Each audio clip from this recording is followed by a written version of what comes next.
All ready? Got Florida and Gainesville at noon. A great opportunity for our football team on the road. Got a lot of respect for Dan and his staff, and the job Dan did at Mississippi State, and then being back at Florida, and the job he and his staff are doing this year. And I know a lot of his staff members, and they do a really good job. A little uncertainty at the quarterback position, but Felipe Franks can make all the throws. He's got tremendous arm talent, and has shown flashes this year of being a very effective quarterback. Kyle Trask has done a really nice job in the opportunities that he's had to go in there and perform offensively. Emory Jones is a young man from Heard County in Georgia that's really talented. Played against Georgia a little bit, and certainly Kendarius Toney's a guy that played quarterback at Blount High School in Mobile and is playing receiver for him, and they've used in some sort of wildcat situation. So we'll be prepared for all situations, and as far as our guys are concerned with whatever they decide to do as far as the quarterback position. They're very big and explosive outside, and Swain and Jefferson and Grimes and Cleveland and Hammond are all guys that can run vertically. They're big guys that can go judge the ball down the field, finish on plays down the field. But the position that really strikes you is a running back position. Scarlett and P. Ryan and Pierce are all very similar backs, compact, big lower body, run through contact. Been very impressed with them. And their offensive line and the movement they get in the run game. So, Dan does a really good job offensively of keeping you off balance and giving you some different looks week to week, so we'll have to make some adjustments in the game. Defensively, the guys that jump out at you, Zaninga and Polite and C.C. Jefferson, are all fast twitch guys on the edge. Been very effective. They forced 18 turnovers. They're +6 as a football team this year, third in the SEC behind LSU and Alabama. So that tells you a lot of their wins are, you go back and look at it, it's a turnover margin. Taking care of the football offensively and getting it off people defensively. Todd Grantham, their coordinator, does a really good job, again, week to week, giving you some different things that you're going to have to be able to block you probably haven't seen on tape. But his guys are they're forcing turnovers and they're ball hawking the ball. Joseph's a very active linebacker, and they've got a really talented secondary. Two really good specialists as far as McPherson and Townsend, and really good team speed, and Swain and Tony are really good as returners. So we've got our work cut out for us there at noon in Gainesville. Injury report.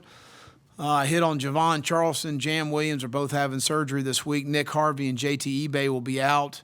And everybody practiced except for Bryson Allen, Rico, and Aaron, and I'll know more of them as the week goes. They're day-to-day at this time. They didn't practice today, but hope to get them back out there tomorrow and Thursday, and we'll see how it goes. At this time of the year, everybody's banged up. Everybody's got injuries. That's part of the deal. Man down, man up. And I'll open it up for any questions. Will, looking at the secondary, is it the time where you maybe go to a guy like a Darius Rush or a Jonah Gibson and say, hey, be ready, and you're the emergency option, maybe even a Decarrion Joyner to say just throw him in there to get some bodies out there? Jonathan will be prepared to go, and that's a possibility there. Obviously, Rashad Fenton gives us a lot of flexibility. Can play nickel, can go back and play safety if he needs to. He repped with me today, an individual, and we're going to have him mentally prepared to go in the game. Shy Smith is a guy that could go in at corner for us, given we need some snaps there. So we'll have a plan ready. What are Bryson and Aaron's injuries? Bryson's got an ankle, and Aaron's got a knee. If neither one of those guys comes back, what sort of solutions do you have on the end? Well, we've got Shamik's played really well. Big third down stop in the game Saturday. Obviously, Dennis Warnham can play at the end. Danny Fennell, Brad Johnson, Kier Thomas can play in. J.J. Mbari can play in. In terms of Jam and Javon, you said they're having surgery this week. Just what is their timetable for return? Do you expect them to be back for spring ball? Oh, I haven't gotten that far with that yet. Both, in both situations, I don't know. I expect both of them back. I just don't know when. How much is Shy repped at defensive back, and what did you see out of him that made you look at that? Well, I watched him in high school. He's a really good defensive back at Union, and got good coverage skills and really good ball skills down the field, ball judgment down the field. He's tough. He can tackle. He's on special teams for us. So we just met with him to mentally prepare him. It's not as much about repping. It's more about getting him to our sideline, and if we get into a jam, being able to communicate with him on the things he needs to do. He'll be fine. Well, when you're prepping for two quarterbacks, going up against two quarterbacks, is it hard to sort of prep for a guy like Kyle Trask who hasn't played a whole lot this year? I don't know. I don't know that they change a lot depending on who the quarterback is. Obviously, Dan's going to play to their strengths and the things that they like in the throwing game and such. But I don't know that there's a whole lot of difference in contrast to those two guys and what they do. Well, after winning back-to-back games for the first time this season, do you notice any kind of different spirit around your team? No, I think our guys have been pretty steady in their approach each week and understanding the workman-like mentality on a Tuesday. Same for Wednesday and Thursday. That's the one thing these guys do is they go and they work. I think their preparation has been very good this year to this point. Obviously, we're a little inconsistent with our play on Saturdays earlier in the fall, and hopefully we're getting better. From a general standpoint, how much does quarterback uncertainty or unrest affect an entire football team? I think probably, John, I would say every situation is probably different from a standpoint of whether it's inconsistent play or lack of production or whatever, or two really good players.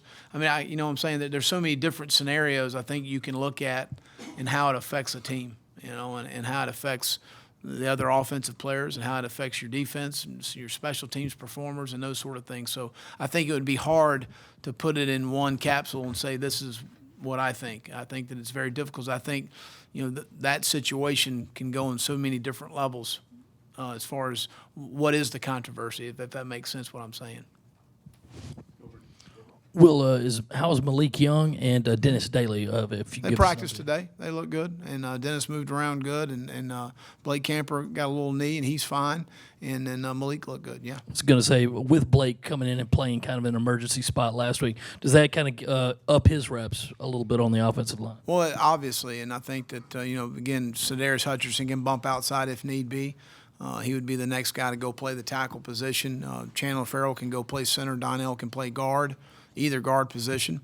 Jordan Rhodes is another guy that we feel comfortable with. So we'll continue to rotate those guys, and then as we get closer to game day, narrow down exactly what we're going to do. With Blake, what does it kind of say about the way he sort of reacted and responded to, losing a starting job, and then, at least the way he was talking about it earlier, kind of immediately put that aside, said for the good of the team, and kind of went from there? Well, Blake's a great, consummate teammate and wants what's best for our football team. I think he obviously sees the ability that a guy like Dylan Wonnum has. And as he continued to mature, and nobody was probably more helpful to Dylan than Blake as far as helping him out and wanting him to be a successful player. But Blake's also a guy that's been here for a long time, and he understands this is a long season. And I told the team today, be ready when your number's called, and don't let your teammate down. And you get your opportunity to go play, be productive. I had 3 or 4 guys come to me last week and talk to me about playing time. When your number's called, be ready to play. Your number gets called, step up and play well. Considering your situation at safety, have you at all been tempted to approach the carry-on about that, No. or are you committed to him as a quarterback only? Committed as a quarterback. Played 4 freshmen in the secondary. I think you said after the game that was the first time you've ever done that. Obviously, they wouldn't all be playing together if you hadn't had all these injuries. Can you just talk about how beneficial it is for that group to be playing together this early in their career moving forward? Well, yeah, it's good. It's good as we move forward. May give me a couple more gray hairs. But those guys are all extremely bright. They work really hard. I think that look at JC and the year he's had and put together. It's been very impressive. Israel's a guy we've got a lot of confidence in. Jalen's been through a tough road. I don't think people realize the severity of the injury he had. He lost feeling of his arm, and that muscle was not firing. And we had the surgery, and he went about 8 to 10 months without really being able to lift. And it just really, to me, in the last probably 3 or 4 weeks, has gained the confidence back in that arm to be able to have the contact and some of the things that we ask him to do. He's been a very valuable contributor on special teams. RJ continues to improve each and every day. And again, their best football for all 4 is ahead of them. And that's the thing we've got to realize. And as we install and look at different things to make sure that we're not asking them to do too much, that we're not asking them to think. They need to be reacting on game day and playing fast, which I thought they did for the most part on Saturday. Continue to do a really good job of communicating to give themselves and their teammates an opportunity to get in a position to be successful. You mentioned Florida's rushing attack. Just do they do anything different compared to teams you've already faced in terms of like a Kentucky or a Georgia or a Texas A&M? Well, I think we're calling each week that they do a really good job of game planning and giving you some different looks there. As you go through their run game, I put it on the board last night with our defensive staff. I mean, you look at by personnel grouping. There's a lot of runs. I mean, there's a large volume, and they're very successful. So, in my opinion, what that tells you is they do a really good job of game planning. They do a really good job of figuring out what's going to work in the run game because they've been successful running it. Will a lot of man coverage in the fourth quarter against Ole Miss with the secondary depth concerns. Could you play man the whole game, or are you concerned maybe about tiring them out if they had to do that? Well, if they run a deep ball, whether you're in zone or man, you're gonna get tired. So that's part of it. So we'll figure out what we need to do to give us the best chance.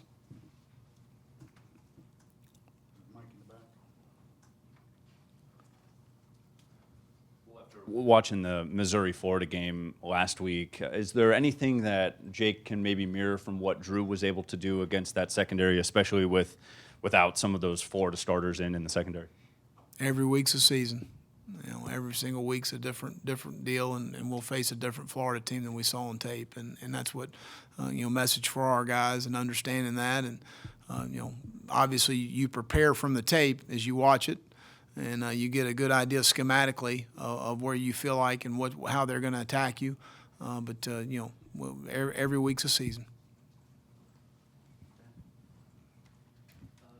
Through this season, what's kind of the growth you've seen from Rick Sandage, and how nice was it to see him kind of finally get that sack, so to make that impact? A guy that it's really difficult, especially for bigger guys, because generally bigger guys in high school are able to out-muscle, out-girth smaller players, and they don't face guys as big as them week in, week out on the line of scrimmage or day in, day out in practice.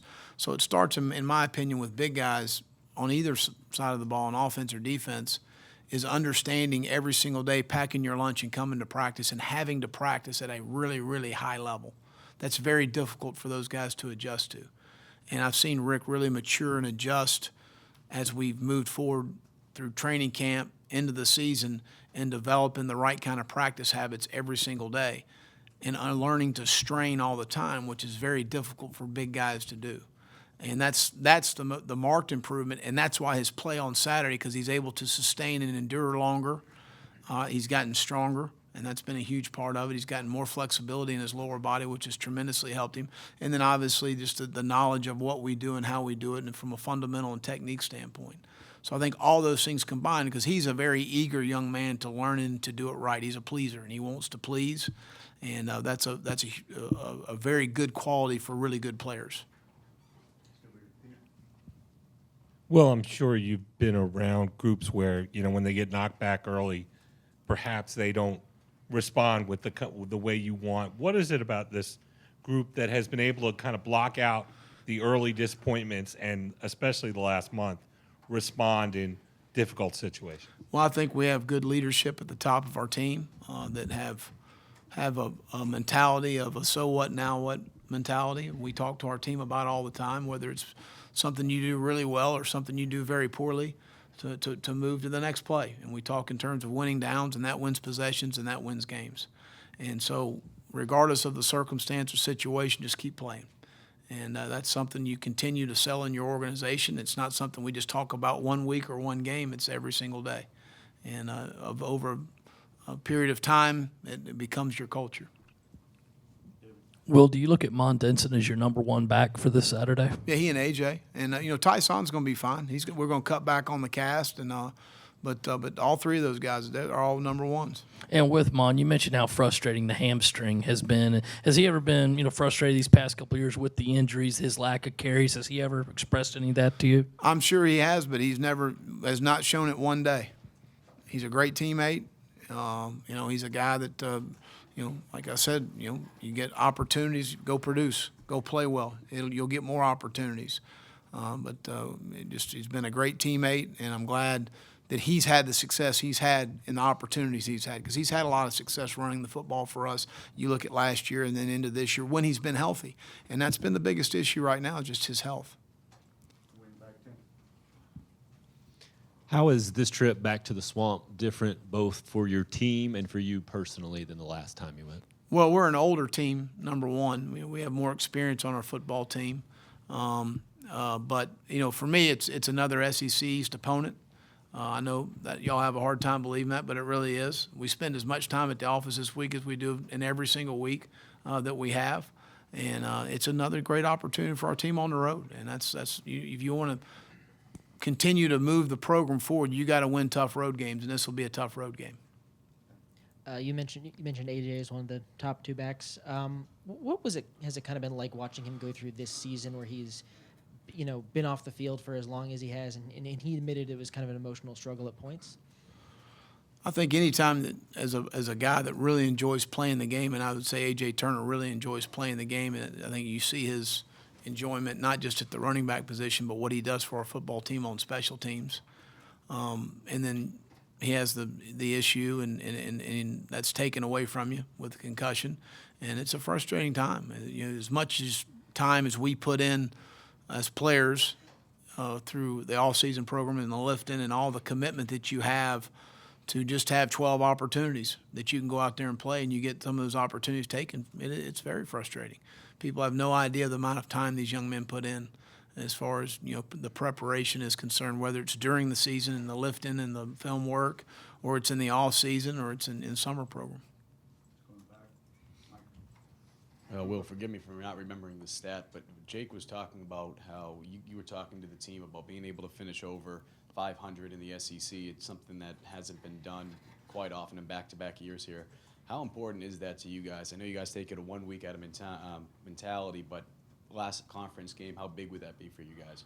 Well, it would be for the fourth time in school history, back-to-back consecutive winning seasons in the Southeastern Conference. I think it was done in 2000, 2001, and then the run from 2010 to 2013, and then obviously last year we were 5-3, and then it's just progress. You're making progress in the program. You're seeing progress, being able to have tangible results for your team and your fan base, and that's something that is important to our football team. Well, I only asked you this because you had a front row seat for a couple years down there, but is it surprising to you, because you've been in the SEC for so long, that 10 years after Tebow, there's still so many questions at the Florida quarterback position? I'm the head coach of South Carolina. Ask Dan. Next question.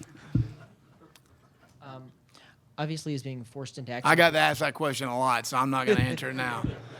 I hit my quota. Go ahead. Obviously, he's kind of being forced into action. But what kind of potential does R.J. Roderick have, and just sort of where is he in terms of development and kind of getting thrown in there? I think he has a high ceiling. I really do. He was an option quarterback at Cane Bay High School. He played situationally on third down only as a man-to-man cover guy or a deep safety. So that's all he's ever really understood and known as far as a defensive back. So, every day you ever seen that movie 50 First Dates? There's a lot of firsts multiple times, okay? So, but it's not, I'm just saying he hasn't been exposed to these things because he doesn't know, and he hasn't been talked to in terms of and taught as a defensive back and those sort of things. But he is extremely bright, and so he retains information extremely well. And he'll say, this is kind of what we did yesterday. I said, that's exactly what we did yesterday. And so he's able to transfer those things very well because he is so intelligent, if that makes sense. But he's hearing a lot of this stuff, and I don't mean that in a derogatory manner. He's hearing a lot of these things for the first time ever. And it's hard sometimes, especially when you get in season and you start game planning for an opponent, and something that we did last week for 4 days of practice and for the game, and we call it the same thing, but we're going to change it this week because they do something different route concept-wise, and it's not going to match what they do. So you're going to tell me we're going to change that, and we're going to call it the same thing because it's the same concept? Yes, that's hard. Based on your reaction, you probably think it's hard too. How do you approach, and have you approached voting with your guys in terms of leading up to today and today? Do you say anything to them about it? Do y'all have any? You know today's election day? I do now. I'm getting ready for Florida.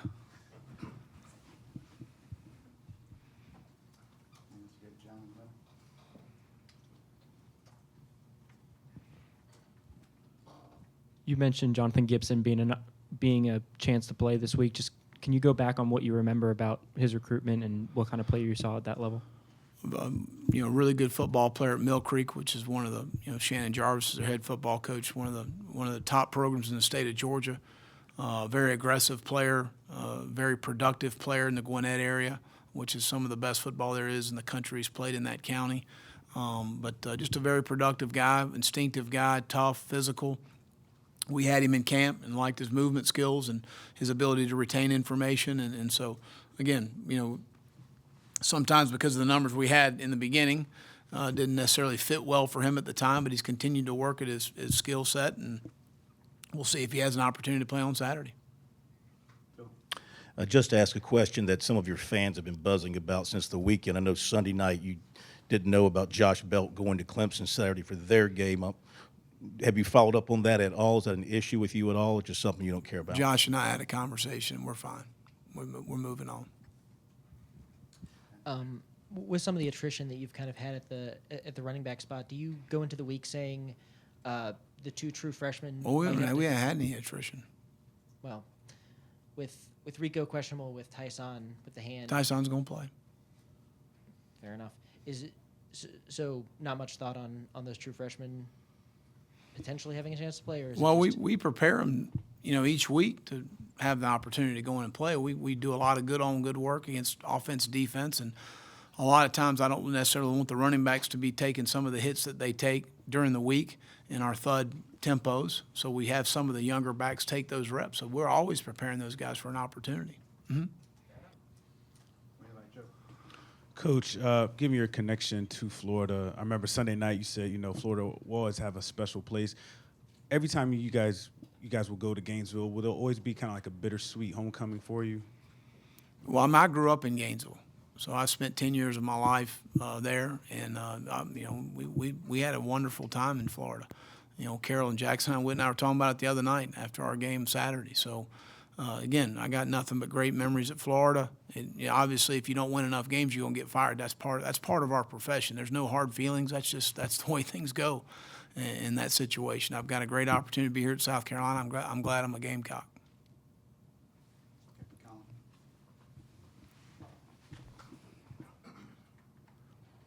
I asked a few players today about the post-game celebration with Brian McClendon and T-Rob dancing in the middle of that pile, and I was dancing too. Best like Keeson Nixon said you're the best. I didn't know all the words, team. but come on, man. No, he said you're the best dancer on the team, and I was just right. wondering if you were ever going to put that on film for fans and us. Absolutely not. No. So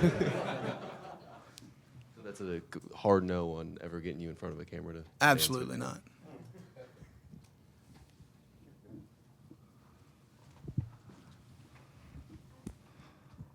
With kind of the way this Coach Grantham likes to blitz and the pressure that they can send, how much does that call on your running backs to sort of have sort of the head on a swivel and be really ready in pass protection with what they can kind of do? Absolutely, and Todd will give us some different looks that we haven't prepared for, and there's no question whether it's in the tight ends or it's the running backs and understanding what ID they have in the protection, and from a quarterback standpoint of knowing where we're protected, where we're not protected, from a route standpoint of understanding where we got to get rid of the football, when they bring the overload pressures. So it's not just at the running back, it's across the board. All 11 guys got to be on the same page. How is your special teams depth at this point, considering the injuries you have had? Well, you look at Javon was a core teams guy for us, so that hurts obviously. So we're going, Nick and JT have been guys that have been out. We're core team guys as well. So, we make the proper adjustments. We prepare and develop our guys, and some guys need to step up for it. Israel stepped up for us. Josh Vance stepped up for us. Keel Pollard was on all 4 phases on Saturday, and plus about 40 snaps at tight end. Shamik's done a good job for us covering kicks, and will continue to do that. I'm just talking off the top of my head, guys, that, Casey Crosby, now that he's got that full cast off, he's going to be able to do more for us on special teams. Tyson. So, again, we got to have some guys step up, yep. That's always a concern, when you get to this time. Will, has Steve Spurrier reached out to you this week about I talked to coming Coach back? Spurrier last night. Sunday night. So, no, he was great. He just congratulated on the win. Said he was able to watch every snap, and he liked the fact we scored 48 points.